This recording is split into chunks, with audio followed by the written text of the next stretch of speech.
नमस्कार, किस्सा यूपी का देख रहे हैं आप और मैं हूं आपके साथ दिव्या सिंह। ज्ञानवापी मामले में हिंदू पक्ष को बड़ी जीत मिली है। वाराणसी की जिला अदालत ने ज्ञानवापी के तहखाने में पूजा पाठ करने की इजाजत दे दी है। इसके लिए जिला प्रशासन को 7 दिन के अंदर व्यास तहखाने में पूजा पाठ की व्यवस्था करने का आदेश भी दिया गया है। हिंदू पक्ष के वकील विष्णु शंकर जैन ने कहा कि व्यास जी के तहखाने में पूजा पाठ की इजाजत मिल गई है। इस बीच फैसला सुनाने वाले जिला जज डॉक्टर अजय कृष्ण विश्वेश की भी चर्चा हो रही है, क्योंकि अपने रिटायरमेंट के दिन उन्होंने ज्ञानवापी केस में ये बड़ा फैसला सुनाया है और व्यास जी तहखाने में पूजा पाठ का अधिकार दिया है। बता दें कि हिंदू पक्ष 30 सालों से इसकी लड़ाई लड़ता रहा है। आज इसी मुद्दे पर चर्चा करने के लिए मेरे साथ स्टूडियो मौजूद हैं कैपिटल टीवी के एग्जीक्यूटिव एडिटर राजीव जी। सर, आपका स्वागत है। धन्यवाद। अब तो पूजा पाठ करने की अनुमति मिल गई और इसको लेकर हिंदू पक्ष में एक खुशी की अलग ही लहर देखनी। देखिए, खुशी की लहर तो है, लेकिन अगर आप इतिहास को सही से नहीं देखेंगे तो एक खुशी काफुर हो जाएगी। ये किस तरह की खुशी की बात कर रहे हैं? हमें लड़ना पड़ रहा है किस बात के लिए, जिसके लिए कोई आदेश ही नहीं था। ये जो व्यास जी तहखाना है, जहां पर पूजा पाठ का हिंदुओं को अधिकार मिल गया, अधिकार खोया कब था, क्यों खोया था, किस कोर्ट ने फैसला सुनाया था, ये जिला प्रशासन ने क्यों ऐसा किया था और इतने दिनों के बाद फिर से कोर्ट क्यों जाना पड़ रहा है? ये एक के बाद एक कई सवाल हैं, क्योंकि व्यास जी तहखाना पर कोई ऐसा फैसला नहीं आया था, कोर्ट कचहरी का आदेश नहीं था, अदालती कार्रवाई नहीं हुई थी, जिसके कारण वहां पूजा पाठ का अधिकार खत्म कर दिया गया था। ये क्यों हुआ था? क्योंकि बाबरी मस्जिद विध्वंस के बाद पूरे देश में सांप्रदायिक तनाव पैदा हो गया था। मुसलमानों को लग रहा था ये तो हमारे स्वाभिमान के ऊपर कुठाराघात है। कौन सा स्वाभिमान? अयोध्या में तुम्हारे पूर्वजों ने, ये बाबर के जो औलाद बैठे हुए हैं, इन लोगों को लगता है कि बाबर यहां जो करके रखा वही उसकी बपौती हो गई है। तो बाबर के समय में मीर बाकी जैसा एक टुच्चा सेनापति ने वहां पर मंदिर तोड़ के मस्जिद बना दिया और उसे तुम कह रहे हो कि ये हमारे स्वाभिमान का प्रतीक है। तो तुम समझो कि यहाँ के हिंदू जो कि भगवान श्री राम को मानते नहीं हैं, उनके आदर्शों का पालन करते हैं, उसके स्वाभिमान को कैसे धक्का लगा जब वहां पर मंदिर तोड़कर मस्जिद बनाई गई जी। और उसको अगर तोड़ा गया तो तुम पूरे देश में बवाल खड़ा किए हुए थे, अब तो अल्पसंख्यकों को, मुसलमानों को यहां रहने नहीं दिया जाएगा। इसके खिलाफ क्या क्या हुआ, इन मुसलमानों ने क्या क्या किया। अलग अलग जगह पर दंगे हुए। गुजरात का दंगा भी इन्हीं कार सेवकों की हत्या से शुरू हुई थी। ट्रेन को जला दिया गया था। मुंबई में विस्फोट हुए, कई बम विस्फोट कराया गया। उसी का परिणाम है कि आज दाऊद इब्राहिम भगोड़ा हो गया, जो गैंगस्टर हुआ करता था आतंकवादी बन गया। क्यों? क्योंकि उसने भी बदला लेने की सोची, हिंदुओं से बदला लेंगे, हिंदुओं से बदला लेकर हिंदुस्तान में रहोगे।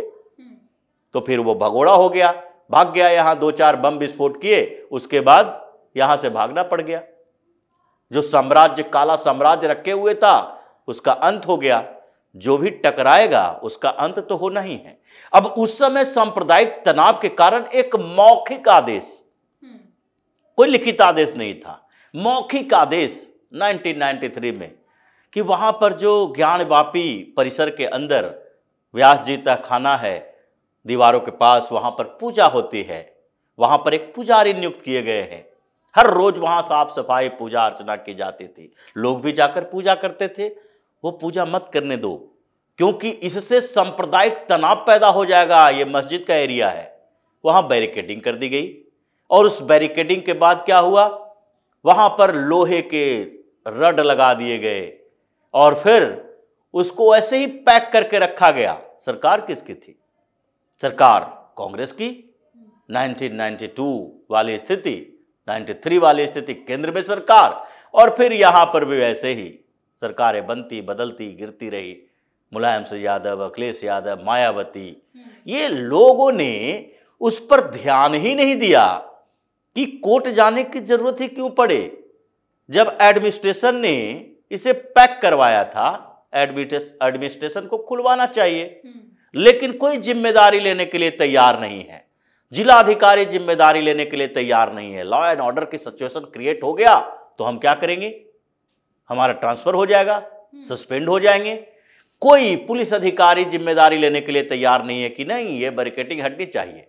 तब तो कोर्ट जाना पड़ा और बनारस के कोर्ट में गए। वो पाठक जी ने याचिका दायर की, सुनवाई हुई, 2-3 दिन की सुनवाई। क्योंकि ये जो मुस्लिम पक्ष कह रहा था याचिका ही गलत है, ये याचिका मेंटेनेबल नहीं है, ये प्लेसेस ऑफ वर्शिप एक्ट के खिलाफ है। मुस्लिम पक्ष का तर्क इस याचिका में भी यही था जो सारी याचिकाओं में इसका था। ज्ञानवापी पर एक याचिका नहीं है। देवी श्रृंगार गौरी की पूजा के लिए पूरे ज्ञानवापी में ऐसा सर्वे हो चुका है। अब शिवलिंग की एक अलग सुनवाई चल रही है कि हमारा कहना है भाई कि वो प्रकट हुए हैं, वो शिवलिंग है। और ये मुस्लिम पक्ष अजीबोगरीब तर्क दे रहा है कि पानी के नीचे फव्वारा था, ये पानी को चीरता हुआ उस फव्वारे से पानी बाहर निकलता था। ये अजीबोगरीब टेक्नोलॉजी की बात करेगा। ये टेक्नोलॉजी के नाम पर जो अंधा है, साइंस की बातें समझ नहीं आती है, मदरसे में कभी पढ़ाया नहीं जाता है, लेकिन बात होगी तो कहेगा कि हम तो हायर टेक्नोलॉजी जानने वाले लोग हैं, हमारा आर्किटेक्ट ऐसा था। और कोई भी फैसला आएगा तो मानने से सीधा इनकार करते हैं। वो इनकार करना ही है, क्योंकि इन लोगों को समझ नहीं आ रहा कि अब धीरे धीरे स्थितियां बदलती जा रही है। संभलना है संभल जाओ, नहीं तो संघर्ष होगा तो स्थितियां विकट हो जाएगी।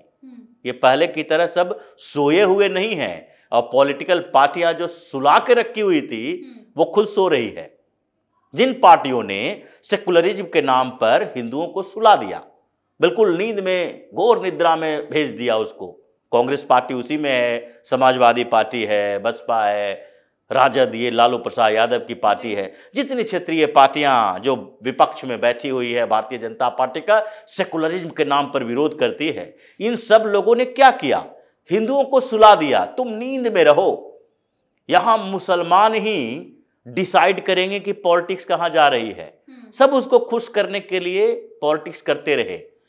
हिंदुस्तान की सबसे बड़ी समस्या और एक दुर्भाग्य कहा जा सकता है कि हिंदुस्तान में 80% हिंदू, लेकिन राजनीति के केंद्र में कौन? मुसलमान। हिंदू रहा ही नहीं, राजनीति के केंद्र में मुस्लिम रहेंगे, उसी के तुष्टिकरण के इर्द गिर्द राजनीति चलती रहेगी। हिंदुओं की कोई बात ही नहीं करेगा। जब कोई बात करेगा तो उसको क्या कहा जाएगा? ये तो सांप्रदायिक पार्टी है। अगर हिंदुओं की बात कर लिए तो आप हो गए सांप्रदायिक पार्टी, अगर आप मुसलमानों की बात कर रहे हैं तो आप हो गए सेकुलर पार्टी।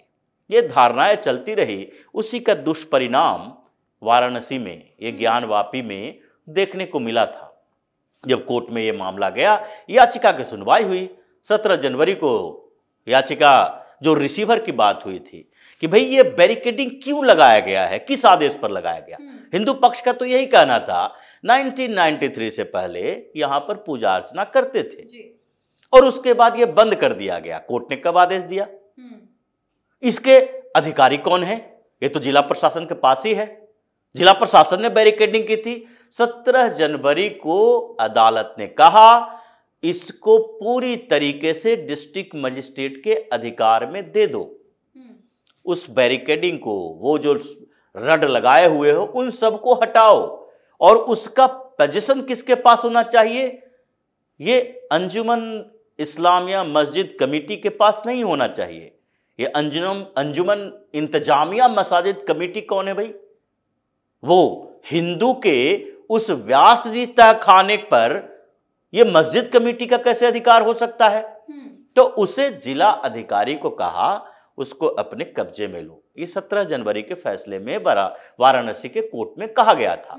और उसके बाद जिला अधिकारी ने उसका पोजीशन लिया, और उसकी साफ सफाई तो तहखाने से लेकर सबका एएसआई सर्वे के दौरान ही हो रही थी। उस समय भी कई सबूत मिले थे।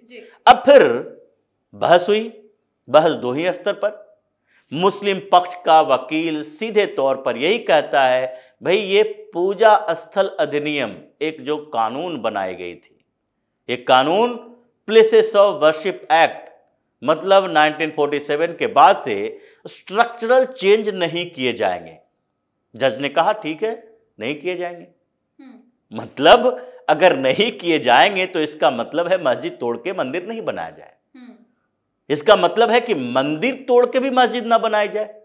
ऐसा तो नहीं है कि तुम्हारे लिए ये प्लेसेस ऑफ वर्शिप एक्ट जो है कि ज्ञानवापी मस्जिद जो है उसको रिकंस्ट्रक्ट ना किया जाए, मतलब उसको तोड़ा ना जाए, उसको उसकी जगह मंदिर नहीं बन सकता।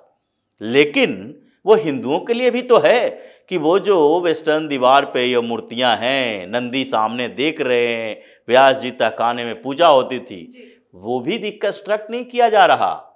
वो हिंदुओं का अधिकार है। तो ये तो प्लेसेस ऑफ वर्शिप एक्ट के खिलाफ भी नहीं है, तोड़ा तो जा नहीं रहा, कुछ नया बनाया नहीं जा रहा है, जो पहले से था वही आज भी है। तो अब उसके बाद क्या आता है? अब आता है इसमें राइट टू वर्शिप, यानी किसी के लिए पूजा का अधिकार। हमारे लिए पूजा का अधिकार है कि हमें कहीं एक सुनसान जगह पर भी अगर ईश्वर प्रकट होते हुए दिखे, लगा कि ये जो मूर्ति है अचानक से निकली है, हम वहां मंदिर बनाएं, वहां पर पूजा करें। या किसी भी जगह पर हमें लगता है पूजा, जो पूजा स्थल है वहां पूजा का अधिकार होना चाहिए। तो ये तो पूजा का अधिकार है, ये प्लेसेस ऑफ वर्शिप एक्ट नहीं है। तो पूजा के अधिकार के तहत, राइट टू वर्शिप के तहत अदालत में जज साहब ने कहा कि ये जो हमने पहले फैसला दिया था, जिसमें पोजीशन जो उस जगह का है तहखाने का, वो डिस्ट्रिक्ट मजिस्ट्रेट के पास था, तो अब उस पर 7 दिन के अंदर व्यवस्था करो। ये जो काशी विश्वनाथ मंदिर ट्रस्ट है उनके पुजारी को बोलो, वो इंतजाम करें पूजा का, और आप जो है वो सारे लोहा लक्कड़ वहां से हटाओ और उस जगह को सुरक्षित करो। ये जिला अधिकारी का काम है। तुम एडमिनिस्ट्रेशन संभाल क्या रहे हो भाई, जब तुम्हें ये पता ही नहीं है कि यहां पर दूसरे उत्पात करने वाले लोग आएंगे तो उसको कंट्रोल कैसे करेंगे। ये लोग तो अराजक तत्व हैं, ये हर जगह पर उत्पात करने पहुंच जाएंगे।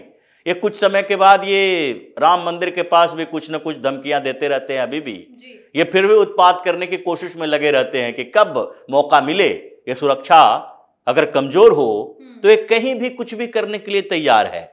इसलिए डिस्ट्रिक्ट मजिस्ट्रेट को आदेश दिया गया है और यहां पर अब पूजा की व्यवस्था की जाएगी। अब क्या करेगा ये मुस्लिम पक्ष, इसके पास यही है दरवाजा ऊपर की तरफ, अब जाएगा हाई कोर्ट में याचिका दायर करेगा, इस पर स्टे लगाइए।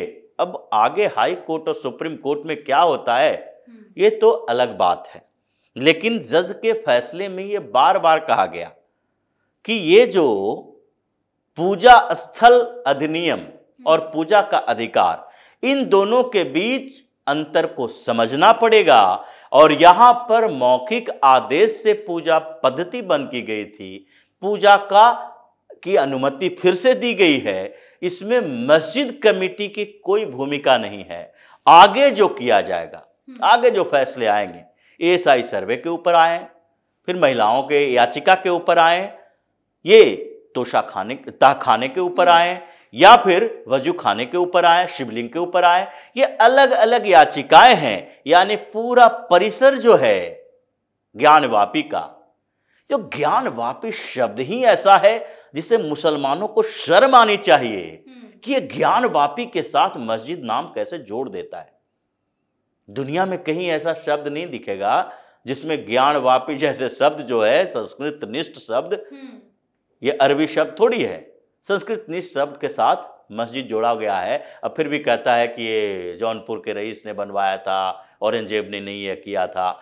ये सारे कुतर्क वाले लोग हैं और इन लोगों को जब तक जबरदस्ती वहां से नहीं भगाया जाएगा ये मानने वाले नहीं हैं। सरेंडर नहीं करेंगे तो जबरदस्ती ही भगाया जाएगा। कोर्ट ने आदेश दे दिया है, उसका पालन किया जाएगा। आगे अब देखते हैं कि क्या क्या होता है, लेकिन ये तो है कि कुछ समय के अंदर ही, मतलब 23 जनवरी को भगवान श्री राम का प्राण प्रतिष्ठा और 31 जनवरी को अचानक से भगवान शिव की नगरी को मुक्त कराने के लिए एक बड़ा फैसला। ये बड़ा फैसला जो है ये बदलती हुई परिस्थितियों में हिंदू पुनर्जागरण का प्रतीक दिख रहा है और लग रहा है कि अब इसी तरह के काशी, मथुरा, अयोध्या तीनों एक तरह होंगे। काशी को भी मुक्त कराया जाएगा, मथुरा को भी कराया जाएगा, अयोध्या तो हो ही चुका है। जी, बहुत बहुत धन्यवाद सर तमाम जानकारी। धन्यवाद। तो वाराणसी की जिला अदालत ने बड़ा फैसला सुनाते हुए व्यास तहखाने में हिंदू पक्ष को पूजा पाठ का आदेश दिया है। साल 1993 तक यहां पूजा होती थी, लेकिन 1993 के बाद तत्कालीन राज्य सरकार के आदेश पर तहखाने में पूजा बंद हो गई थी। किस्सा यूपी का में फिलहाल के लिए इतना ही। अगर आपने अभी तक हमारे चैनल को सब्सक्राइब नहीं किया है तो सब्सक्राइब कर लीजिए, हमारे वीडियो को लाइक कीजिए, शेयर कीजिए, साथ ही हमें कमेंट करके जरूर बताइए कि आपको हमारी खबर कैसी लगी। धन्यवाद।